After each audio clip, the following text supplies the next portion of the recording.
ఇప్పుడు రాసుల్లో రెండవ రాశి అయినటువంటి వృషభం. వృషభం అనగానే మనకి ఈశ్వరుడి యొక్క వాహనం నంది అది గుర్తొస్తుంది. నంది అన్న మనం సహజంగా మాట్లాడుకునే భాష ఎద్దు. ఈ రాశి వారికి ఉండేటువంటి సహజ లక్షణం గతంలో కూడా చాలాసార్లు చెప్పుకున్నాం.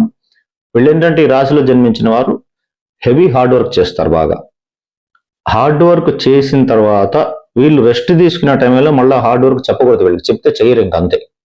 అంటే ఒక బాగా బలిష్టమైనటువంటి శరీరం కలిగి ఉంటారు. హార్డ్ వర్క్ చేయడంలో చాలా తీవ్రంగా కష్టపడడంలో ఎటువంటి సందేహం లేకుండా కష్టపడతారు.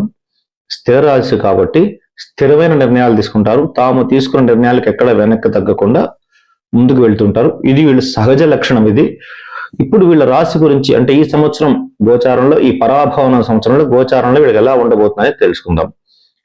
ఈ రాశిలో కృత్తిక 2, 3, 4 పాదములు అంటే ఈ ఉ ఏ అక్షరాలు, రోహిణి 4 పాదములు ఓ వా వి ఉ అనే అక్షరము, అట్లాగే మృగశిర 2 పాదములు వే ఓ అక్షరాలు, ఈ 9 అక్షరాలు వస్తాయి.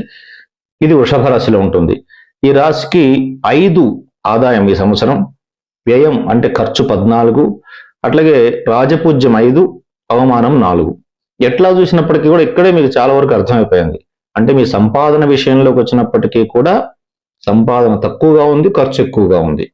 అట్లాగే సంఘంలో కానీ, కుటుంబంలో కానీ, మీరు పనిచేసేటువంటి రంగాల్లో కానీ ఎక్కడ చూసినా కూడా ఎక్కువగా అవమానాలు కాస్త తక్కువగా ఉండి మీకు ఈ సంవత్సరం కాస్త గౌరవ మర్యాదలు తగ్గేటువంటి అవకాశం లేకుండా కొంచెం జాగ్రత్తగా ఉంటే మీకు ఒక ప్రత్యేకమైన గుర్తింపు, ధనం లేకపోయినప్పటికీ కూడా సమాజంలో కానీ, మీరు పనిచేస్తున్న వ్యాపార రంగంలో వృత్తిలో కానీ చక్కటి అవకాశాలు ఏర్పడతాయి. అయితే ఈ రాశి వారికి ఈ సంవత్సరం 2వ స్థానంలో గురువు జూన్ 1వ తారీఖు వరకు ఉన్నాడు. ఈ జూన్ 1వ తారీఖు వరకు ఉన్నటువంటి గురువు మీకు ఆర్థిక పరమైనటువంటి ఎటువంటి ఇబ్బందులైనా సరే తప్పనిసరిగా మీకు అవి క్లియర్ అవుతాయి. అంటే గతంలో మీరు తీసుకొచ్చినటువంటి రుణములు కానీ, లేదా ఎవరికైనా ఇవ్వవలసిన ధనము కానీ, లేదా మీకు రావలసిన ధనం ఏదైతే ఉన్నట్లయితే ఆ ధనం మీ చేతికి అందడం కానీ జరుగుతుంది. వాక్ స్థానంలో బృహస్పతి ఉండడం వలన మీ వాక్కును అందరూ విశ్వసించి మీరు ఏది చెప్తే అది చేస్తారు. అంటే మీ కుటుంబ సభ్యులు, మీ స్నేహితులు, మీరున్న వృత్తి వ్యాపార రంగాల్లో ఎవరుంటారో మీ మాటకు చెల్లుబాటు ఎక్కువగా ఉంటుంది. అందులో శని కూడా ఏకాదశిలో ఉన్నాడు ఈ రాశి వారికి. శని ఏకాదశిలో ఉండడం వల్ల మీరు ఏ కార్యం చేపడుతున్నారో ఆ కార్యము జూన్ 1 లోపల ముగించండి. ఎందుకంటే జూన్ 1కి గురువు 3వ రాశిలోకి వెళ్తాడు. అప్పుడు శని ఒక్కడే కష్టపడాల్సి వస్తుంది. ఎప్పుడైతే బృహస్పతి అనుకూలంగా ఉన్నాడో, శని కూడా ఏకాదశ స్థితిలో ఉన్నాడో, అంటే ఏంటి, ఇప్పుడు మనకి ఏదైనా ఒక సమస్య వచ్చింది అనుకోండి, ఒక డబ్బులు ఇచ్చే వ్యక్తి మన పక్కన నిలబడ్డాడు. మనకు ఆ సమయంలో మనకి డబ్బులు కావాలి. ధనం ఇచ్చే వ్యక్తి మనకు ఒక కష్టం వచ్చింది, ధనం ఇచ్చే వ్యక్తి మనకి ధనం ఇవ్వడానికి సిద్ధంగా ఉన్నాడు. ఇటు పక్కన మనం చెప్పిన పని ఇచ్చడానికి సిద్ధంగా ఇంకొక వ్యక్తి ఉన్నాడు. అప్పుడు ఏమవుతుంది, హాయిగా సమయానికి ధనం అందుతుంది, పని చేసి పెట్టేవాడు ఉంటాడు, మనం హ్యాపీగా ఉండొచ్చు. అయితే ఈ జూన్ 1వ తారీఖు తర్వాత ధనం ఇచ్చే వ్యక్తి వెళ్ళిపోతున్నాడు. కాబట్టి మనం అధికంగా శ్రమ పడవలసి వస్తుంది. ఏకాదశంలో ఉన్నటువంటి శని మీ రాశిని చూస్తూ ఉంటాడు. ఒక్కొక్కసారి సందర్భానుసారంగా మీరు అనుకున్నటువంటి ఆలోచనలు కూడా కరెక్ట్ కాకపోవచ్చు. అందువల్ల కొద్దిగా ఆలోచన సరళి, బుద్ధి స్ఫురణ శక్తి కొంచెం తగ్గే అవకాశం ఉంది. శని దృష్టి పడితే మంద బుద్ధి ఏర్పడుతుంది ఎవరికైనా. బుద్ధి అనేటువంటి స్ఫురణ ఉన్నప్పటికీ కూడా సరైన సందర్భాన్ని తగ్గినట్టుగా మనం నడుచుకోలేకపోతాము. మీకంటే తక్కువ స్థాయి వ్యక్తులతో చాలా జాగ్రత్తగా ఉండండి. ప్రతి విషయంలో కూడా స్థిరచిత్తులుగా ఉండి, అంటే మీ రాసే స్థిర రాశి కాబట్టి ఒక స్థిరంగా స్టవాన్గా ఉండి ప్రతి పనిని కూడా విజయవంతంగా పూర్తి చేస్తారు. ఇదంతా కూడా నేను చెప్పేది జూన్ 1వ తారీఖు వరకు మాత్రమే. ఆల్రెడీ పోయిన సంవత్సరం ఏప్రిల్ నుంచి మీకు గురువు మంచి స్థానంలో ఉన్నాడు. అంటే ఈ రాబోయేటువంటి 3 నెలల్లో మీ కార్యాలన్నీ కూడా తప్పనిసరిగా పూర్తి చేయాలి. అయితే మీరు చేపట్టిన కార్యాలన్నీ కూడా తీవ్రమైన సాధనతో పూర్తి చేస్తారు. ఇక్కడ ఎటువంటి సందేహం లేదు. గతంలో చేసిన రుణాలు తీరుస్తారు. గృహ నిర్మాణం చేసేటువంటి ప్రయత్నం కానీ, అంటే ఇల్లు కట్టుకోవాలనుకున్న వాళ్ళు ఈ లోపలే ప్రారంభించండి. గృహప్రవేశం అనేటువంటి కార్యం కూడా విజయవంతంగా పూర్తి చేస్తారు. రాహు 10వ స్థానంలో ఉండడం వల్ల మెడికల్ రంగం వారికి, అంటే ఈ హాస్పిటల్స్లో కానీ, ఫార్మసీస్లో కానీ, మెడికల్ షాప్స్లో కానీ, లేదంటే ఈ కెమిస్ట్రీ సంబంధించినటువంటి రంగాల్లో ఎవరైతే పనిచేస్తూ ఉంటారో వారికి కూడా బాగుంటుంది. ఎందుకంటే దశమ స్థానంలో ఉన్నటువంటి రాహువు వైద్య విద్యాకారకుడు అని చెప్తాడు, పూర్ణ వైద్య విద్యాకారకుడు అని చెప్తాడు. కాబట్టి చదువుకునే విద్యార్థులు ఎవరైతే ఈ మెడికల్ సీట్స్ కోసం వాళ్ళు ప్రయత్నం చేస్తారో వాళ్ళకు కూడా చక్కటి కళాశాలలో ప్రవేశం దొరికేటువంటి అవకాశం ఉంది. కాకపోతే పై అధికారులతో కొంచెం ఒత్తిడి ఉంటుంది. దశమ స్థానంలో రాహు వల్ల మీ వృత్తిలో కొన్నిసార్లు మీరు చేయనటువంటి పనులు కూడా మీరు చేశారు అనేటువంటి భ్రమ కలిగి మీ పైన ఉన్నటువంటి ఉన్నతాధికారులు మిమ్మల్ని కాస్త ఇబ్బంది గురి చేసే అవకాశం ఉంటుంది. విదేశీ ప్రయాణాలు చేయాలనుకునేటువంటి వారు డిసెంబర్ 5వ తారీఖు తర్వాత మీరు చేసే ప్రయత్నం విజయవంతం అవుతుంది అని చెప్పడంలో ఎటువంటి సందేహం లేదు. చాలా రోజులుగా మీరు అనుకుంటూ ఉన్నారు కదా విదేశాలు వెళ్ళాలని చెప్పి. రాహు 9వ స్థానంలోకి వస్తే స్వదేశం విడిచిపెట్టేసి పరదేశం వెళ్తారు.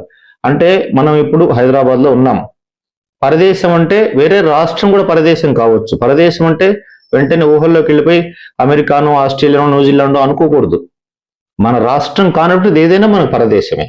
కాబట్టి మీరు పరదేశం కూడా వెళ్ళొచ్చు, వేరే కంట్రీ కూడా వెళ్ళొచ్చు, వేరే స్టేట్కి కూడా మీకు ఎక్కడైనా మంచి ఉద్యోగాలు వస్తే వెళ్ళేటువంటి అవకాశం చాలా ఉంది. విద్యార్థులకు ఈ సంవత్సరం అంత అనుకూలమైనటువంటి సమయం కాదు.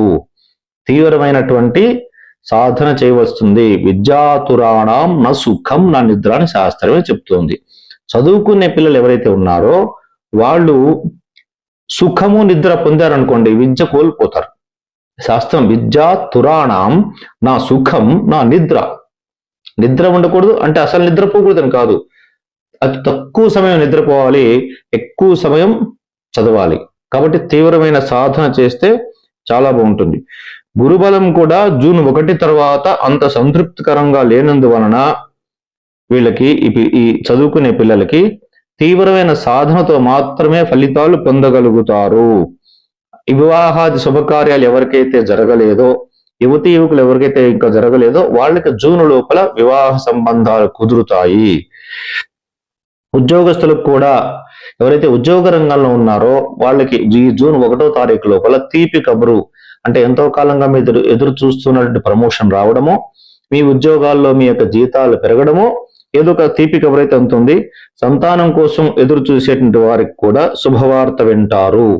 ఎంతో కాలంగా సంతానం లేనటువంటి వారికి చక్కటి ఒక సంతానం ఏర్పడుతుంది. రియల్ ఎస్టేట్ వ్యాపారంలో ఉన్న వారికి గతంలో కంటే కొంత మెరుగ్గా ఉంటుందని చెప్పవచ్చు. మహిళలు మాత్రం, ఈ రాశిలో ఉన్న మహిళలు మాత్రం కొంత అనారోగ్యాన్ని ఎదుర్కోవాల్సి వస్తుంది. అస్థిరమైనటువంటి ప్రయాణాలు యందు, అంటే మీరు చేసే ప్రయాణాల్లో కూడా ఒక్కొక్కసారి సడన్ గా అనుకోకుండా కొంత దూకుడుగా ముందుకు వెళ్ళిపోవాలని ఈ టైంలో ఏదైనా సాధించడం వెళ్ళిపోయారనుకోండి, ఆ సమయంలో కూడా మీరు కొంత ఇబ్బందులు ఎదుర్కొనేటువంటి అవకాశం ఉంది. మీరు కొంత ఈ రాశిలో వారికి కొద్దిగా ఉన్నటువంటి ఒక చిన్న మైనస్ పాయింట్, మీరేం అనుకోవద్దు ఇలా చెప్తున్నానని చెప్పేసి, కొంత తొందరగా ఆర్థికంగా ఉన్నత స్థానానికి ఎదగాలి అనేటువంటి ఆలోచనతో ఈ స్పెక్యులేషన్స్ అంటే షేర్ మార్కెట్స్ లో కానీ, లాటరీ వంటి వాటిలో కానీ ఎక్కువగా ధనం ఇన్వెస్ట్మెంట్ చేస్తూ ఉంటారు. వాటిని ఏది చేసినా జూన్ 1వ తారీఖు లోపల అది క్లోజ్ చేసేయండి.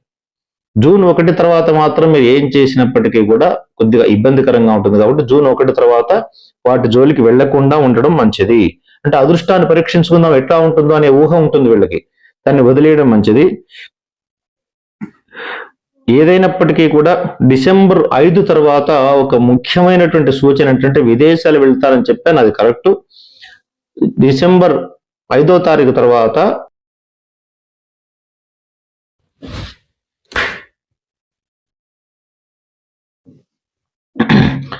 డిసెంబర్ 5వ తారీఖు తర్వాత ఒక సూచన ఏంటంటే మీకు మీ తండ్రి గారి యొక్క ఆరోగ్య విషయంలో కొన్ని జాగ్రత్తలు తీసుకోండి. కొంచెం ఇబ్బంది కలిగేటువంటి అవకాశం ఉంది. డిసెంబర్ 9 తర్వాత ఒక ప్లస్ ఏంటంటే విదేశయానానికి అనుకూలము. అట్లాగే మీ తండ్రి గారి యొక్క ఆరోగ్య విషయంలో కూడా కొంత జాగ్రత్తలు తీసుకోవడం అవకాశం ఉంది. మీరు ఏదైనా అమ్మాలనుకున్నా, కొనాలనుకున్నా ఈ సంవత్సరం ఏ వస్తువు అమ్ముతున్నారో దానికి సంబంధించినటువంటి వాళ్ళతో, అంటే దాంట్లో బాగా సీనియారిటీ ఉన్నటువంటి పెద్దలతో సంప్రదించి వాళ్ళ అనుభవాన్ని ఉపయోగించుకొని అమ్మున కొన్న వాళ్ళ యొక్క అనుభవాన్ని మీరు తీసుకొని అప్పుడు మాత్రమే ఆ పని చేయండి, లేదంటే ఇబ్బందులు పడతారు. ఇంకా ఈ రాశి వారికి ఇంకా మంచి ఫలితాలు పొందాలని చెప్పేసి అంటే నవగ్రహ కవచ పారాయణం ఉంటుంది. చాలా చిన్నదిగా ఉంటుంది నవగ్రహ పారాయణం. అది ఒక్కొక్కటి 3 లైన్లే ఉంటుంది, మొత్తం కలిపి ఒక 20 లైన్ల దాకా వస్తుంది. ఈజీగా చదువుకోవచ్చు. ఈ నవగ్రహ కవచ పారాయణం చేయండి. గణపతి దేవాలయంలో ప్రదక్షిణాలు చేయడం వల్ల మరిన్ని అద్భుతమైన ఫలితాలు పొందవచ్చు. వీలైనంత వరకు మరొక సూచన మళ్ళీ చెప్తున్నాను, ఆర్థిక సంబంధమైన విషయాల్లో మాత్రం జూన్ 1వ తారీఖు తర్వాత ఎటువంటి సాహసోపేతమైన నిర్ణయాలు తీసుకోవద్దు. తర్వాత ఈ రాశి వారికి వచ్చేసి అదృష్ట వారములు వచ్చేసి బుధవారము, శనివారము చాలా మంచి రోజులు వీళ్ళకి. అట్లాగే అదృష్ట దిశలు వచ్చేసి రాశి వారికి దక్షిణ దిశ చాలా బాగుంటుంది. అదృష్ట వర్ణములు వచ్చేసి నీలం రంగు బాగుంటుంది, తెలుపు రంగు కూడా బాగుంటుంది. అదృష్ట సంఖ్య వచ్చేసి 4, 5, 6 ఈ సంఖ్యలు అదృష్ట సంఖ్యలు. ఈ సంఖ్యలు మళ్ళీ ఎప్పుడు మారవు. ఏ రాశి వారికైనా ఒకసారి బై బర్త్ ఉన్నాయంటే మనకి జీవితకాలం ఇవే ఉంటాయి, రోజు కూడా మారేటువంటి లేవు. కాబట్టి ఇవి గుర్తుంచుకొని ఈ సంవత్సరం మీకు అంతా కూడా శుభం కలగాలని కోరుకుంటూ